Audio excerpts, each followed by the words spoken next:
Fiasco is intended for mature audiences.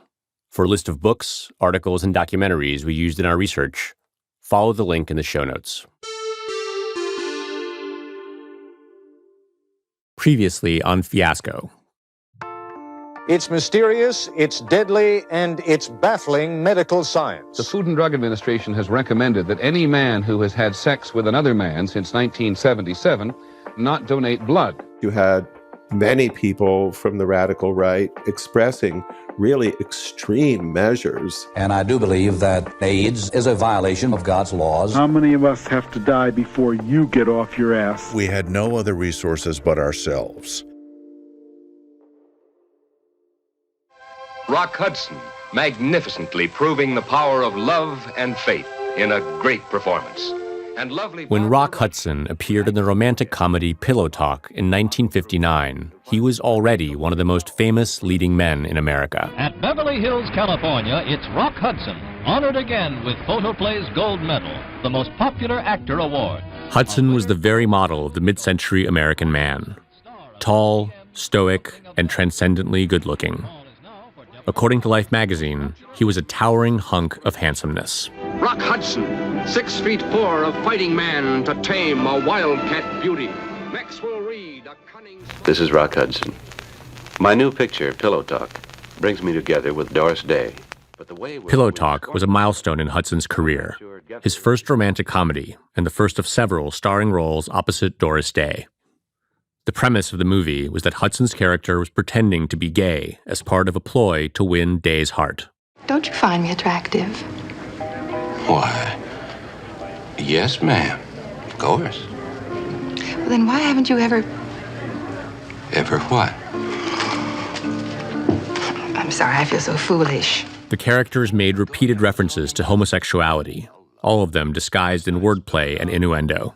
Either you're not telling the truth, or, Or what? Well, there are some men who just, they're very devoted to their mothers. You know, the type that likes to collect cooking recipes or exchange bits of gossip. But there was a layer of irony to Pillow Talk that few audience members would have known to look for.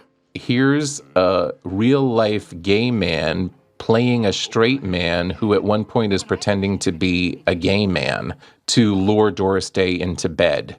This is Mark Griffin, author of the Rock Hudson biography, All That Heaven Allows. So it's definitely a hall of mirrors, like, several layers of surreal. As a star in the Hollywood studio system, Hudson was an expert at presenting a broadly appealing and inoffensive version of himself to the world. But the details of his private life were known to many of the people he worked and socialized with. It was sort of this silent agreement that nobody was going to talk about homosexuality unless you were among your own, and you felt very safe in discussing that.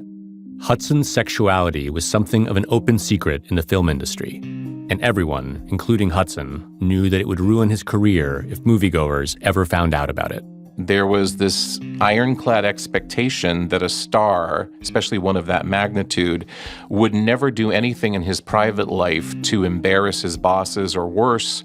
At that time, there was a morals clause in each contract player's contract, which forbade engaging in any behavior that might be deemed socially unacceptable or immoral. And from there on in, for much of his career, Rock is working what I would describe as a sort of very dangerous tightrope act. The main threat to Hudson's career came from the tabloid press.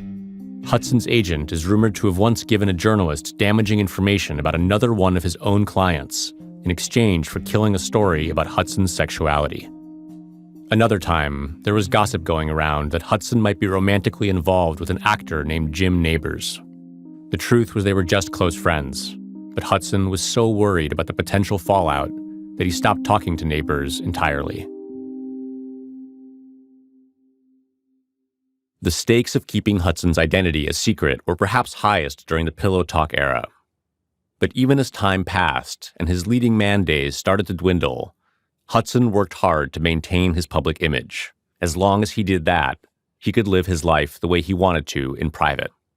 One of the people who got to see Hudson in that context was Ken Gilson, a longtime fan who turned into one of Hudson's friends. Gilson had worked at a movie theater when he was a teenager, and he had loved Hudson's movies ever since. We would play these Rock Hudson movies, Lover Come Back, and things like that. And I had the strangest feeling when I would look at the screen that I knew him. I can't explain that. When Gilson and Hudson met in the early 70s, it turned out that Hudson had just installed a home movie theater. He had a complete movie theater in his home with 35 millimeter projection equipment. And I said, well, you know what? I used to work in a movie theater. I know how to run the machines. I'll teach you how to do it. Gilson and his partner grew close to Hudson. They even convinced him to become the first investor in their gift wrapping business.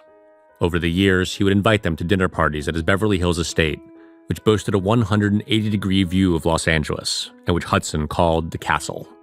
It had a whole two-story Spanish hacienda feel to it, and he had a piano in the movie theater, and he loved to have his friends over and entertain. They'd all come over, people like Carol Burnett, and they would sing. Could I wave the years and all do like little shows on the stage. It was really cool. Wipe tears away when your eyes are dry, sweetheart. By the time he was in his mid-40s, Hudson was spending less of his time making big movies and more of it on stage, acting in musical theater. He was in several musicals, and he did On the 20th Century, he did Camelot, and he couldn't, I mean, he could sing okay, and he just was in seventh heaven on the theater stage. He even released an album of covers called Rock Gently. Now that the summer's come and gone, I'll say goodbye. Now that the winter's In 1984, Hudson got a chance to catch up with a couple he had first gotten to know decades earlier in Hollywood, Ronald and Nancy Reagan. As Mark Griffin writes in his book, the two former actors invited Hudson to the White House for an official state dinner to honor the president of Mexico. President, Mrs. de la Madrid, mi casa es su casa. At the event, Hudson chatted with the First Lady and took photos with her. And of all people, Nancy Reagan noticed that when they were posing for photos, that he had a blemish on his neck and that she advised him to have it checked. Hudson would later tell friends that after he was diagnosed with AIDS, he went home and cried for a week. There were so many unknowns. How long he could keep working, how quickly the disease would progress. But one thing was obvious. Hudson would be living this part of his life the same way he had lived so many others, in private. I'm Leon Neyfakh. From Audible Originals and Prologue Projects, this is Fiasco. Just what is wrong with Rock Hudson? The nature of his illness has become clouded in mystery and confusion. Rock, the news media are clamoring for information. What do you think I should do? They are violating the laws of nature, and nature is striking back. The president, does anybody in the White House know about this epidemic? I think we just have to do the best we can with this problem. I can understand both sides of it. In this episode, what happened when one of Hollywood's biggest stars became sick with AIDS, and what it took to get President Reagan to pay attention to the epidemic.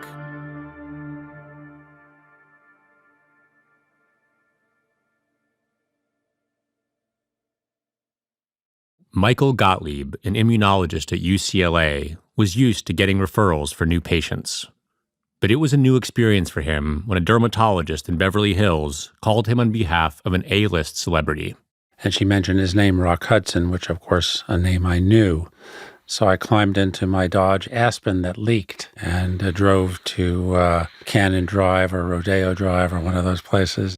Gottlieb met with Hudson at the dermatologist's office. And then they left me alone with Rock, and he and I talked, and then I examined him. He showed me this Kaposi sarcoma lesion that he had on his left forearm. Gottlieb went through his standard questions, just like he would have with anyone else. And so at one point I asked Rock to hop up on the exam table, and as he did that, I had to look up because he was so tall. And I said, "Ma, you're tall." And he sort of shrugged in a boyish way and said, "Yeah, 6'4". After a short exam, Gottlieb confirmed what his new patient had already guessed. I told him I thought he probably did have AIDS. He knew what it was.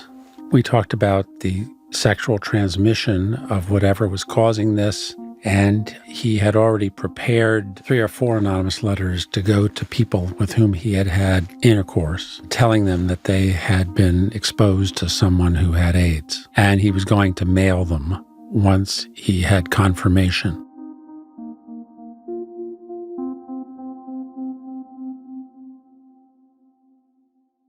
Gottlieb diagnosed Rock Hudson with AIDS on June 5, 1984. By that point, more than 5,000 other Americans had received the same diagnosis, and roughly 3,000 of them had died.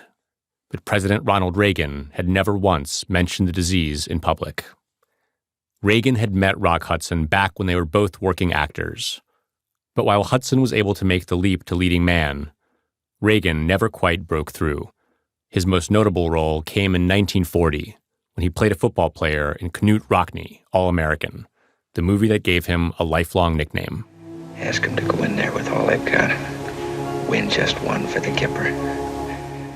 Even though Reagan was never especially famous as an actor, he was able to parlay his name recognition into a career in politics. In 1966, he ran for governor of California. Biggest shot in the arm for the American Republican Party, the election of Ronald Reagan as governor of California.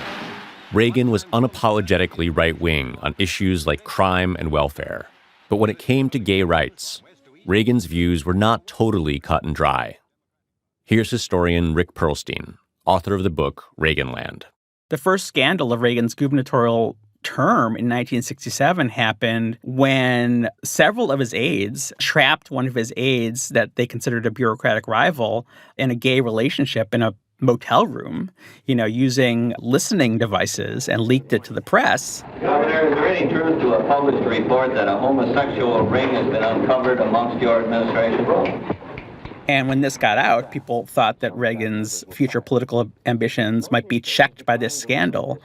And instead, Ronald Reagan said, this is ridiculous. I'm not going to, root through my administration and hold this kind of witch hunt. This is stooping to destroy human beings, innocent people.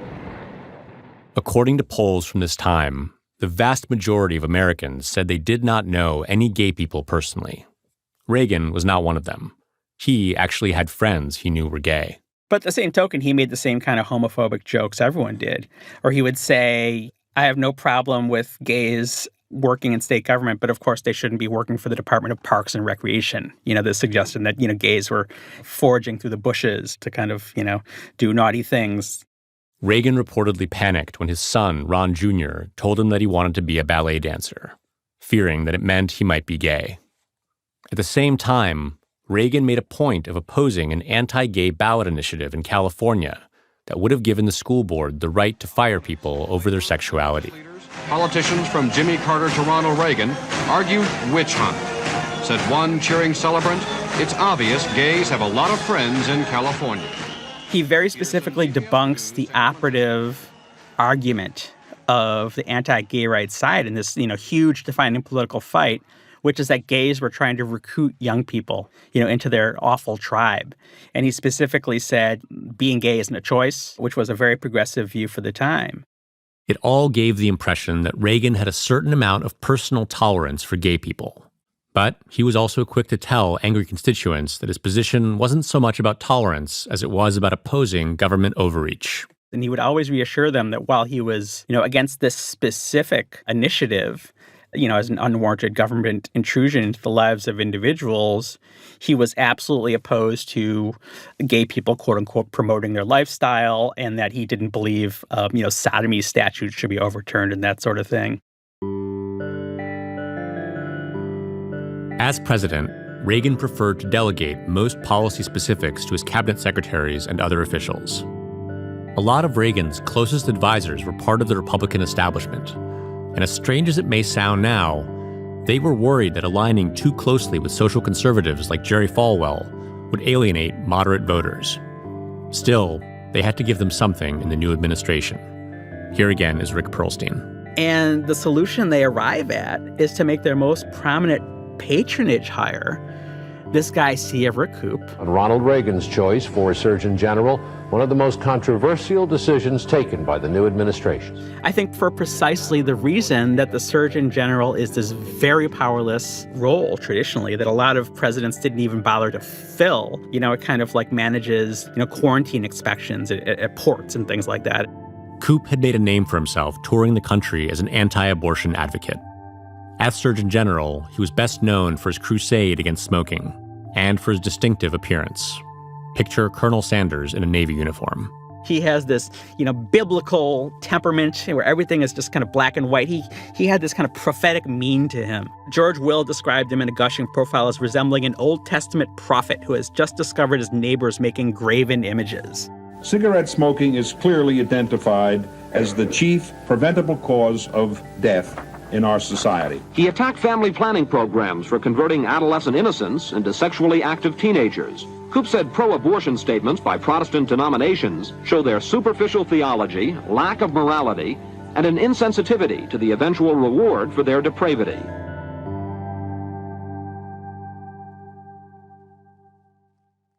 In 1982, a reporter at a White House briefing asked Reagan's press secretary, Larry Speakes, about the mysterious disease that had emerged in California, New York, Miami, and elsewhere. There were already hundreds of diagnosed cases, but Speakes said he hadn't heard about it.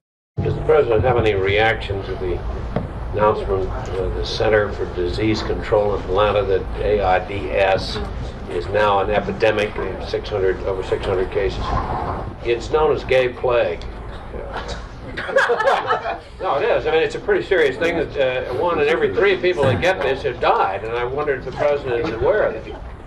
I don't have it. Are you? Do you? You don't have it. Well, I'm relieved to hear that, Larry. Do you? Delighted. No, You I don't. didn't answer my question. Well, I just wondered, how do you know? Does the president, in other words, the White House looks on this as a great joke? No, I don't know anything about it, Lester. Does anybody at the White House know about this epidemic, Larry? I don't think so. I don't think there's been no personal experience here, Lester. These comments came against the backdrop of a struggle over AIDS funding that was playing out across various federal agencies. But the president stayed out of the fray. At this point, he had never even said the word AIDS in public, not in a speech, not in a press conference, not in any recorded conversation. It was not until June of 1983, at another White House briefing, that Reagan's press secretary indicated that the president was at least aware of AIDS.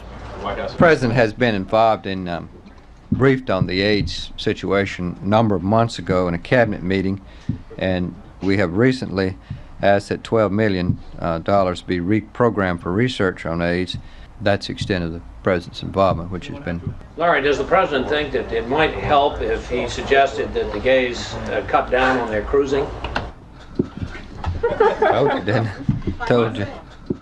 It's worth mentioning here that the reporter asking this question, the same one you heard in the earlier press conference, was a conservative provocateur named Lester Kinsolving. So while it may sound like he's righteously standing up for people with AIDS, it's more like he was worried that the disease would spread to straight people. He wanted the president to condemn the gay community for endangering everyone else. I didn't hear your answer, Larry. I just was acknowledging your interest in this subject. You don't think that it would help if the gays cut down on their cruising? We're researching it. If we come up with any research that sheds some light on whether gays should cruise or not cruise, we'll make it available to you. Through the end of his first term, that was the extent of Reagan's involvement in the AIDS epidemic. Confirmation through his press secretary that he had been briefed on the matter. For Michael Gottlieb, Rock Hudson's new doctor, these were exhausting years. Gottlieb had been taking care of people with AIDS as long as anyone. He had co-authored the first ever article about it, the one you heard about in episode 1 that was published in the CDC's newsletter on new diseases. As more and more of his patients died, Gottlieb grew increasingly frustrated by the lack of urgency around AIDS. And so he began wearing 2 hats, one as a doctor, the other as an activist. In that capacity, he pushed for more research funding and attention to an epidemic that was still being largely ignored. The stigma outweighed everything else. It's AIDS and all its baggage. Gottlieb was in a tricky position. As far as he could tell, the UCLA Medical Center was like most hospitals in cities dealing with major AIDS outbreaks. None of them wanted to be known as an AIDS hospital, and the more Gottlieb used his platform to talk about AIDS, the more he felt the scrutiny of UCLA administrators. In retrospect, it might seem strange that a hospital wouldn't want to draw attention to the fact that its doctors were working at the forefront of a major new disease. But Gottlieb says administrators were worried about their bottom line, that being known as an AIDS hospital would scare away patients with other conditions. If I was too proactive, questions might have been raised as to my loyalties or the reasons for my being so proactive, amongst faculty at my institution. Then I was frustrated by the obstacles put in our way. When Gottlieb first met Rock Hudson and realized he had AIDS, he understood right away what a big deal it was, or at least could be. If Hudson's diagnosis ever became public, he would be by far the most famous person known to have AIDS. Real attention might finally be paid to the cause Gottlieb had been dedicating his life to.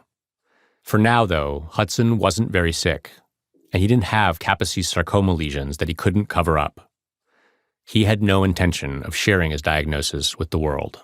He was doing okay. He had very little KS. It wasn't even worthy of treatment. That was so minor. It wasn't in any cosmetically sensitive location. He could continue his work. Gottlieb continued to check in on Hudson's symptoms and update him on the latest developments in AIDS research. There were some experimental treatments being tested in the U.S., but Gottlieb had very little faith in them. Then, he heard about a French drug called HPA-23 that had shown some promise against leukemia in mice. It was a very large leap of faith to think that it might be effective against HIV in man. However, the French doctors were making it available to certain American patients who were traveling there to receive it as intravenous infusions. Hudson's condition was worsening, so Gottlieb thought the treatment was worth a try. Yes, it was a long shot, but he was willing to fly to Paris and take this experimental drug. So Hudson made the trip to Paris, ostensibly to attend a film festival. After receiving the treatment, he flew back to the United States to appear in the hit TV show Dynasty. And you feel wonderful. Yes. Proud. Very. You shouldn't. Why not? Because you got a long way to go before you can feel so damn good about yourself. I remember, seeing Rock on Dynasty and saying to myself, he really shouldn't be on TV right now because he looked so ill.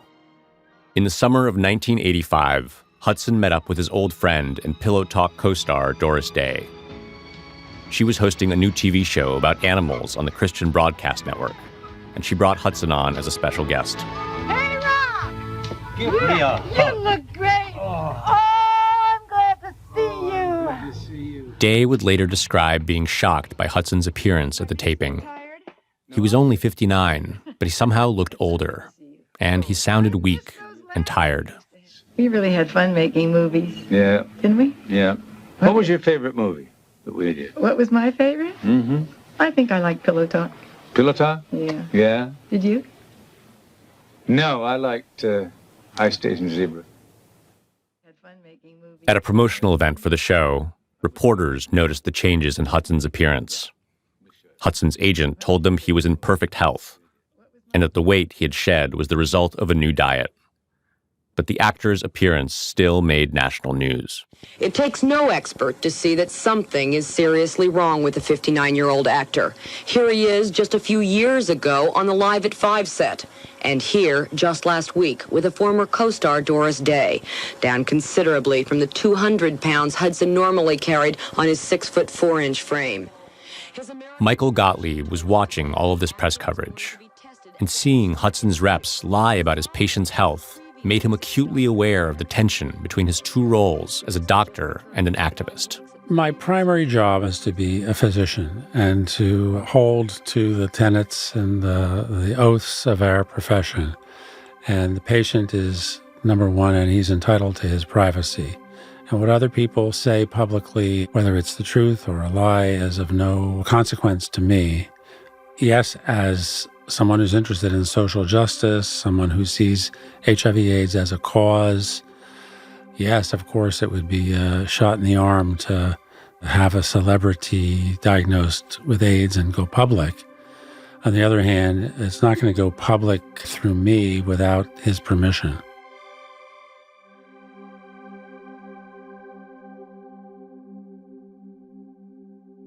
A major potential benefit of a famous person disclosing his diagnosis was that it would help educate the general public. Misinformation about AIDS and how it could be spread was rampant. Even though the science said AIDS could only be transmitted through blood or other bodily fluids, there was still widespread fear that one could get it just by touching someone.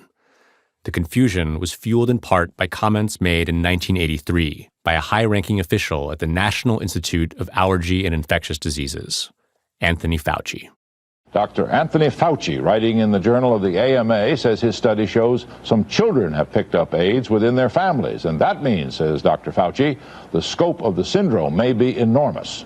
Children were getting AIDS from their parents through in utero transmission. But Fauci didn't know that for sure. And he speculated that it might be spread through close physical contact. Rick Perlstein again. And this was really a panic watershed. This is when cops and firefighters start wearing masks and gloves. People are afraid of AIDS because they don't know much about it, except that it kills. So when a person contracts the disease, he often finds people try to get away from him or to get rid of him.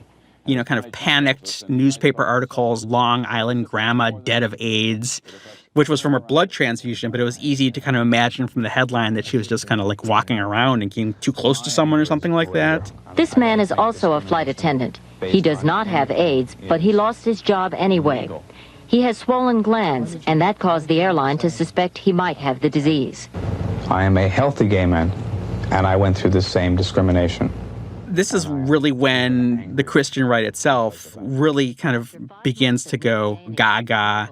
You begin to see vigilante violence. You have this terrible controversy over the holding of a gay rodeo in Reno, in which a minister there says, I think we should do what the Bible says and cut their throats. You could have typhoid Marys. They are violating the laws of nature, and nature is striking back. And it's very easy to conclude, if you're a normal American reading normal newspapers and not just the Christian right, that we have this, you know, kind of invasion of the body snatchers, invisible population among us that might even devour the earth.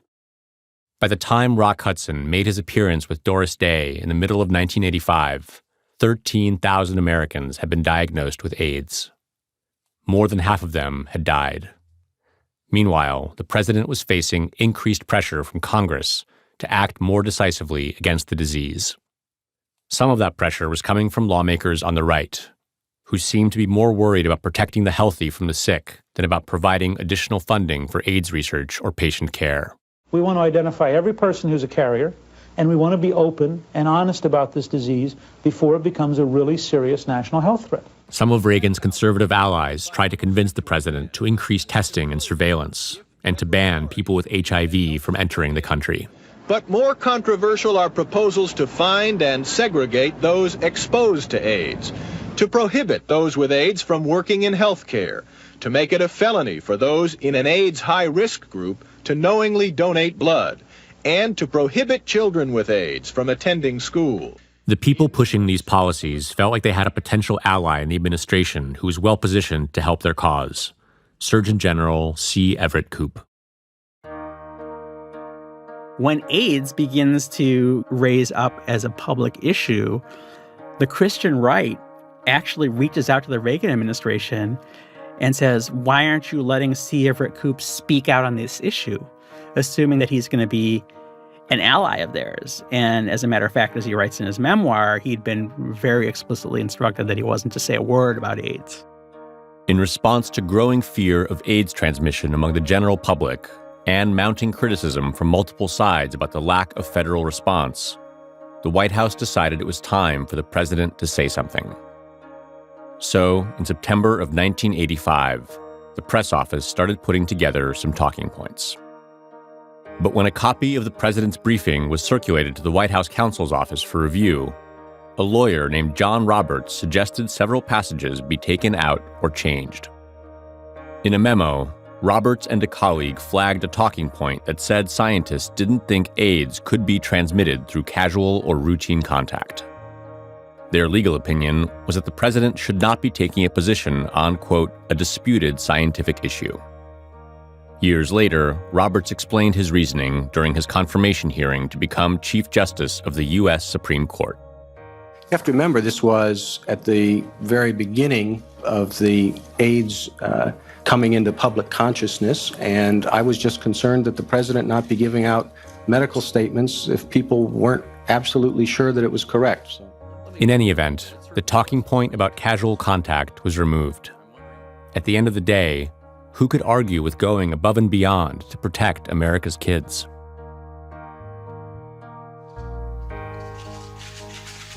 Good evening. Please be seated.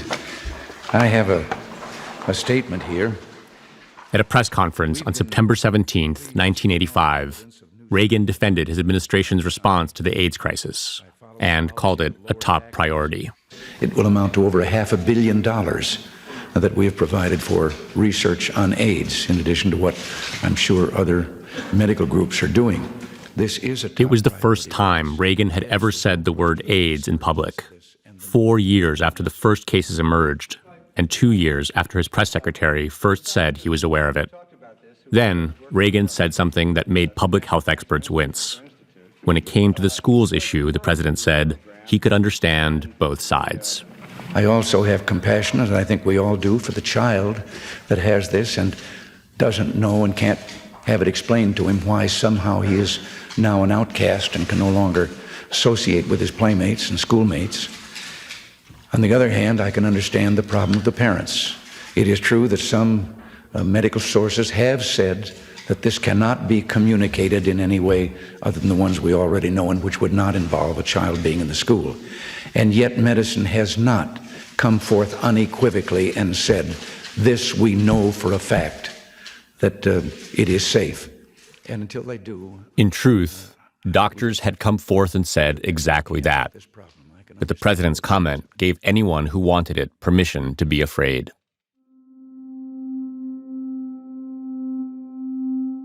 During the summer of 1985, Rock Hudson's health was rapidly deteriorating. Days after his appearance with Doris Day in California, he flew back to Paris, hoping to receive another transfusion of the experimental drug HPA-23. Hudson had booked a room at the Ritz-Carlton. When he got there, he collapsed in the lobby and was rushed to the American hospital outside of Paris. The scene made headlines around the world. Just what is wrong with Rock Hudson? The nature of his illness has become clouded in mystery and confusion. Yesterday it was reported that Hudson had liver cancer and possibly AIDS. But today the hospital denied the cancer story and said nothing about the AIDS rumor. Hudson's PR rep, who had accompanied him to the hospital, insisted that everything was fine. He looks wonderful, I must say. Did he talk to you? Yes, he did. What did he say? He said, how are you? I said, I'm fine. Nearly 4,000 miles away in Washington, D.C., Ronald Reagan watched the coverage as he himself recuperated from cancer surgery. It was then that he asked his physician to explain AIDS to him for the very first time. Behind the scenes, Rock Hudson's handlers were desperate.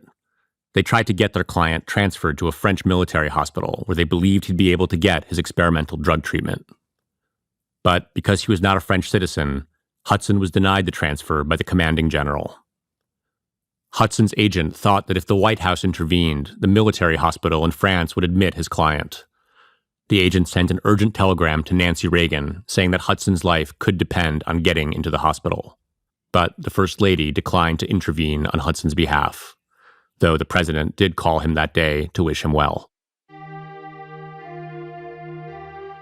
In the end, it turned out that Hudson was too sick to receive the HPA-23 treatments anyway. So his team scrambled to get him back home, and someone called Hudson's doctor, Michael Gottlieb. And he said, we're making arrangements for Rock to come back to you. We have chartered the 747. They've pulled out all the seats from the first class compartment, and they have bolted in a hospital bed, and he's going to be flying back to Los Angeles at a cost of $250,000. When Hudson's plane landed in Los Angeles, hundreds of reporters were there waiting for him. In the darkness before dawn, an Air France jumbo jet arrived in Los Angeles, bringing Rock Hudson home for what may be the last time. Cameramen with telescopic lenses were perched on rooftops at the airport.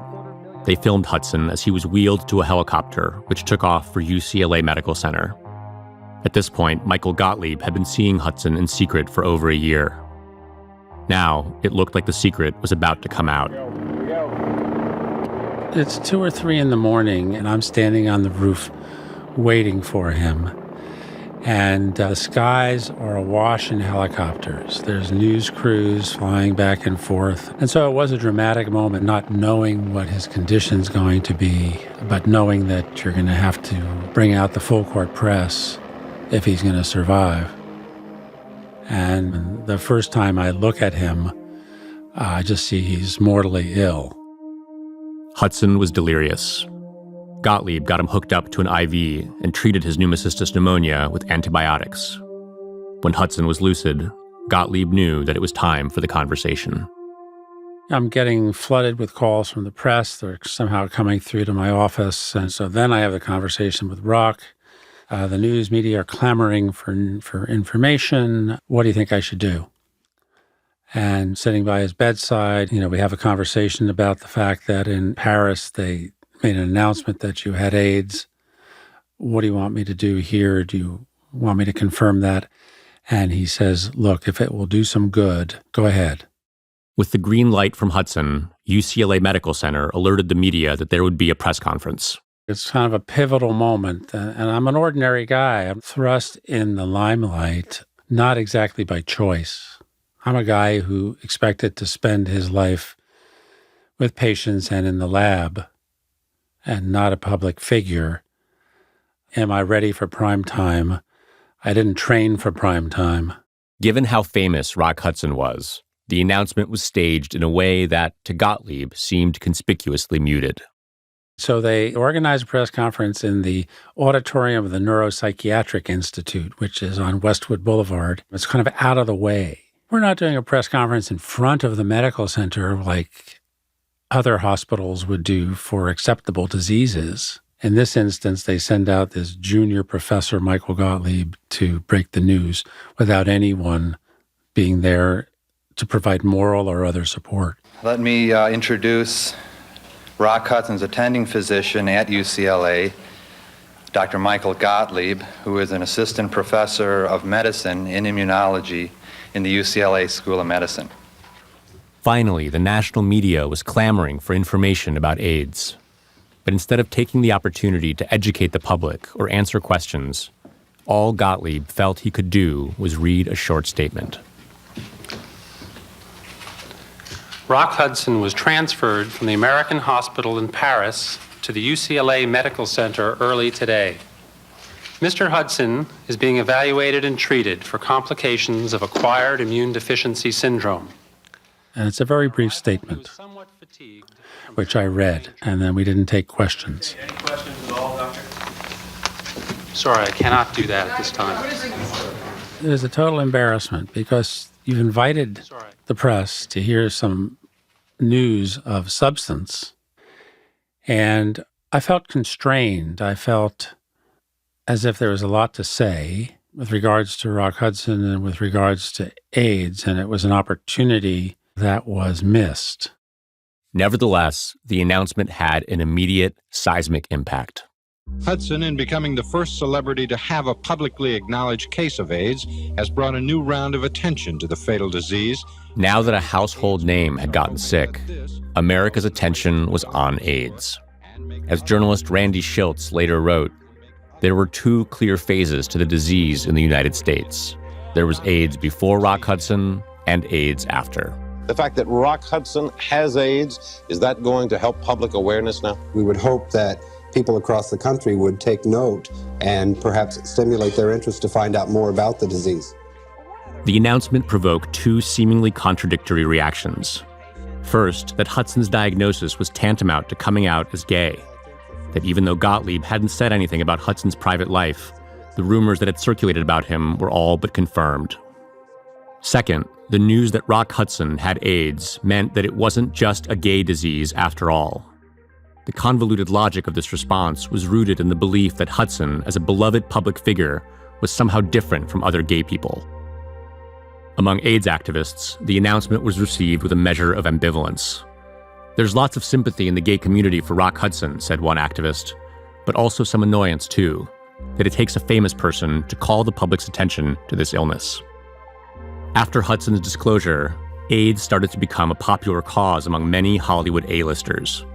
At a star-studded gala in Beverly Hills that September, Hudson's friends raised more than $1 million for AIDS research. Hudson sent a statement read by actor Burt Lancaster. I'm not happy that I have AIDS, but if that is helping others, I can at least know that my own misfortune has had some positive work.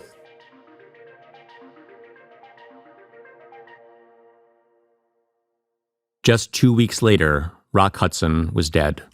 The coroner arrived at Hudson's home in Bel Air at 10:45 this morning as friends gathered and emotions ran high. News cameras were kept at a distance as the body was moved into the coroner's van. Towels were used to cover up the windows. Ken Gilson, the friend who had taught Hudson how to use a movie projector, was enlisted to help plan his memorial service. At first, he was imagining a large event at Forest Lawn Cemetery. But then he got a call from a friend that Elizabeth Taylor was taking things in a different direction. And he goes, guess what? Elizabeth has changed the whole thing. We're going to have a memorial in his backyard, and we'll have margaritas, mariachis, and it'll be a very upbeat thing in the backyard with 100 people. I'll send telegrams to people, and that's what it will be. The Margaritas and Mariachi Memorial was set up in Hudson's backyard with the 180-degree view of Los Angeles. It was guaranteed to be a media circus, but special precautions were taken to keep things under control. And they had a lot of security to try to keep the paparazzi away. And there were helicopters, and what they had done, which was very smart, they put a big white tent in the backyard so that the whole event could not be filmed from the air. Despite these measures, a photographer dressed in camouflage tried to climb up the side of the canyon behind the house, and a neighbor sold access to her yard to reporters for $300 each. And Carol Burnett spoke, but Carol Burnett was so destroyed. When she finished her speech, she just ran out of the house and couldn't deal with it.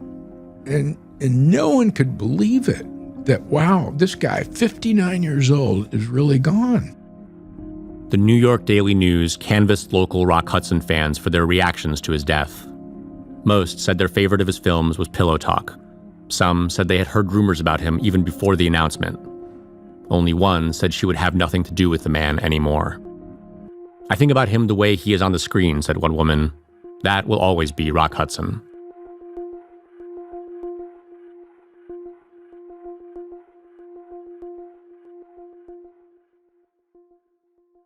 Hudson was approximately the 10,000th person with AIDS to die in the United States.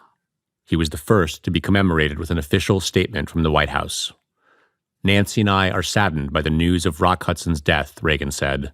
He will be remembered for his humanity, his sympathetic spirit, and well-deserved reputation for kindness. The statement studiously avoided any mention of how or why Hudson had died. Still, Hudson's death had an immediate impact on national AIDS funding, literally within hours of his death. And on hearing of his death, the House of Representatives agreed to double the amount of AIDS funds for research next year. There will now be $190 million. According to an analysis by the Los Angeles Times, media coverage of AIDS more than tripled in the 6 months after Hudson's death. At the same time, the controversy over kids with AIDS attending school was continuing to heat up. The most prominent case involved a name you may have heard before. These people are raising money and signing petitions in a fight to keep Ryan White out of their school. Ryan White was 13 years old. He had contracted HIV through the factor VIII he used to manage his hemophilia. Many of his classmates' parents wanted him banned from attending school. He has a spill on a table, a chair, something. Your daughter comes in, they say they wipe it up. Your daughter comes in, touches it. Hey, what's to say she is not going to get it? The attention garnered by Rock Hudson and Ryan White led to increased awareness of AIDS and how it could be prevented. But it also generated a lot of fear and misinformation, and new so-called safety measures that were not based in science. In Indiana, Ryan White's school forced him to use a separate bathroom and disposable utensils. In Hollywood, concerns about Rock Hudson's dynasty kissing scene with Linda Evans led to a panic about possible transmission through saliva. The Screen Actors Guild even created new rules around open-mouth kissing scenes for its members. Caution is also advocated by Screen Actors Guild President Ed Asner. How wonderful it would be if everybody stopped kissing on film until we know more about this horrible disease. Rock Hudson was a beloved movie star, and Ryan White was an innocent kid. What they had in common was that neither of them fit the stereotypes widely associated with AIDS and homosexuality. Hudson and White made it clear that AIDS could happen to anyone. In so doing, they helped turn the disease into a cause among a lot of influential people. This one's for Ryan. Elton John dedicated a song to him at Farm Aid 4, while Donald Trump and Michael Jackson visited his mother yesterday and consoled her. Hollywood loved Ryan White, the brave young man who battled that dread disease and the infectious prejudice surrounding it, inspired stars around the world. About 4 months after Rock Hudson's death, Reagan asked Surgeon General C. Everett Koop to prepare a formal report on the AIDS epidemic. The president was finally giving Koop the go-ahead to speak to the American people about AIDS. But when it came to federal funding, Reagan was less inclined to change his tune. Here again is historian Rick Perlstein. And this is right around the time as, he's basically proposing his budget. And the headline in Newsday is Sharp Cuts in AIDS Funding Sought. And for fiscal 1987, he proposed spending about 13% less than the original 1986 level. So he's simultaneously calling for cuts and ordering a major government report on AIDS. Koop had spent years following White House guidance not to discuss AIDS publicly. Many of his conservative allies expected that his report would be similarly restrained. But, much to their surprise, that was not at all what Koop had in mind. He spends nights and weekends at a stand-up desk in the basement of his townhouse, poring over every version, carefully choosing every word. Anthony Fauci reviewed every draft. Surely with his earlier gaffe, right, very much on his mind. Fauci was quoted in the Post. I was encouraging him to push it to the limit of what he could get away with. The nation's most senior medical official has added his voice to the increasingly vocal concern about AIDS. When Koop released his report in October of 1986, he appeared to put his role as a public health official ahead of any political loyalties. He wrote that the country was fighting a disease, not people, and delivered information about the epidemic in extraordinarily plain language. He talks about semen. He mentions anal sex. Right? He talks about unprotected sex. He talks about condoms. He says that sexual education, as frank as possible, should begin, in early childhood. We're talking about death here. We're talking about death. Now, many people, especially our youth, are not receiving information that is vital to their future health and well-being because of our reticence in dealing with the subjects of sex, sexual practices, and homosexuality. Koop says he's not advocating avoiding specific lifestyles. If you're going to indulge in certain types of sexual activity, there are ways to protect yourself. Koop was now one of the country's most prominent advocates for comprehensive sex education. His explicit and straightforward approach thrilled many AIDS experts. It also infuriated many White House officials who were wary of alienating Reagan's base. This kind of civil war is breaking out over C. Everett Koop. Here's Dr. Koop fronting for the homosexual lobby, and we would like to see him dismissed as a public statement by President Reagan. There was growing sentiment in the White House that Reagan should deliver a major address to the nation about AIDS. If the president were to go on TV and endorse Koop's ideas about AIDS prevention, he could go a long way towards changing cultural norms about condoms and sex education. But Gary Bauer, one of the president's top domestic policy advisors, thought that idea was ridiculous and beneath the office of the president. Quote, I'm not sure I want to take the president on nationwide TV saying, well, the only two ways to avoid AIDS are abstinence and masturbation. I mean, there are some things that are presidential and things that are not. On the whole, Reagan took Gary Bauer's advice. Though he did start referring to AIDS as the #1 public health priority of his administration, he did not speak about condoms or attempt to turn his advisors against abstinence-only education. Meanwhile, Rock Hudson's death had further multiplied private AIDS fundraising. In his will, Hudson had designated $250,000 to start an AIDS foundation, and his doctor, Michael Gottlieb, co-founded that organization with a group that included some of Hudson's Hollywood friends. The foundation, AMFAR, became the country's leading AIDS charity. AMFAR planned its first major benefit to take place in Washington, D.C. in May of 1987.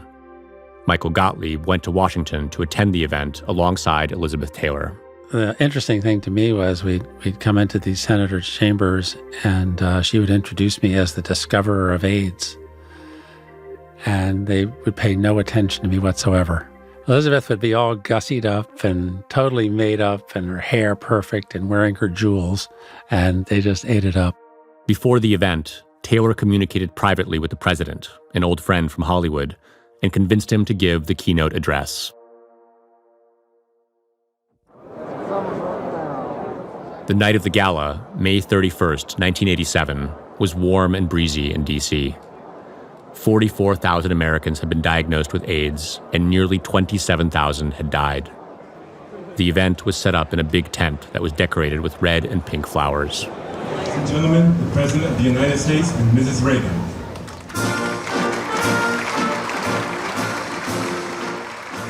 I want to talk tonight about the disease that has brought us all together.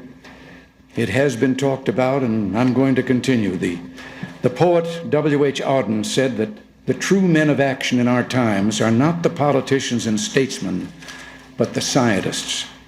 I believe that's especially true when it comes to the AIDS epidemic.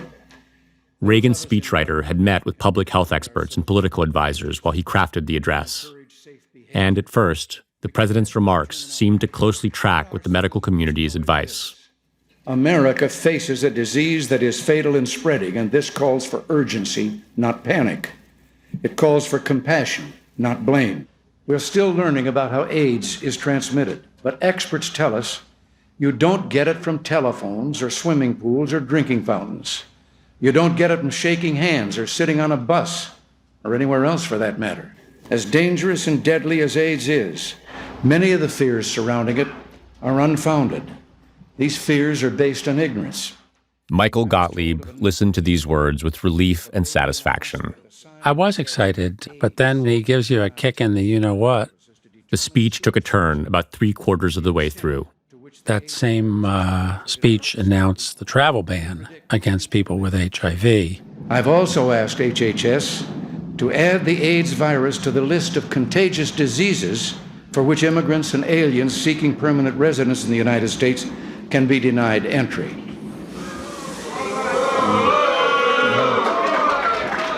They are presently denied entry for other inciting a great deal of displeasure among the crowd. Now let me turn to what the states can do.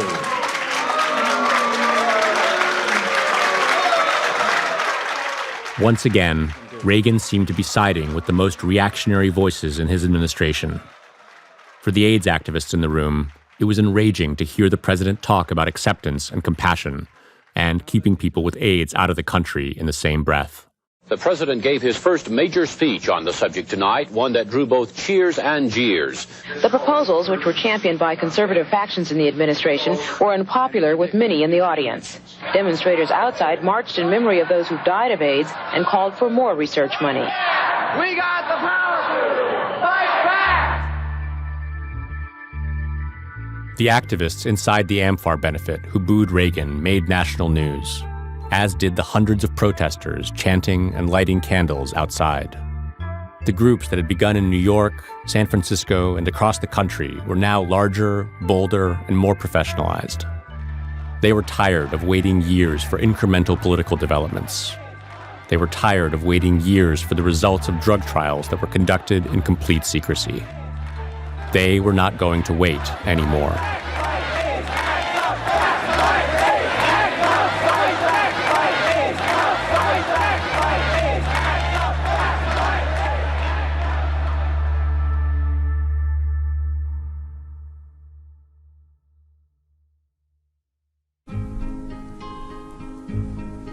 Now that the summer's come and gone, I'll say goodbye.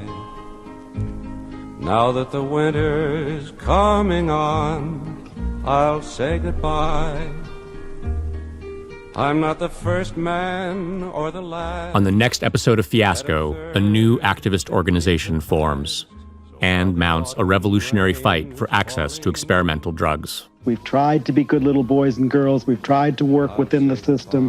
We just want to raise the issues. We are dying. For every star that falls to earth, a new one glows.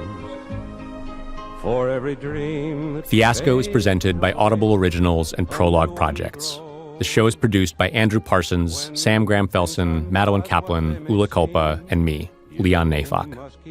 Our researcher is Francis Carr. Editorial support from Jessica Miller and Noor Wazwaz. Archival research by Michelle Sullivan. The vice president of Audible Studios is Mike Charzik. The editor-in-chief for Audible Originals is David Blum. This season's music is composed by Edith Mudge. Additional music by Nick Sylvester of God Mode, Billy Libby, Joel St. Julian, and Dan English, Noah Hecht, and Joe Valley. Our theme song is by Spatial Relations. Our credit song this week is I'll Say Goodbye by Rock Hudson. You also heard Could I Leave You, performed by Carol Burnett. Music licensing courtesy of Anthony Roman. Audio mix by Erica Wong with additional support from Selena Urabe. Our artwork is designed by Teddy Blanks at Chips NY. Thanks to the Vanderbilt Television Archive. Additional footage courtesy of ABC7 Los Angeles. Special thanks to Peter Yassi and Dan Works.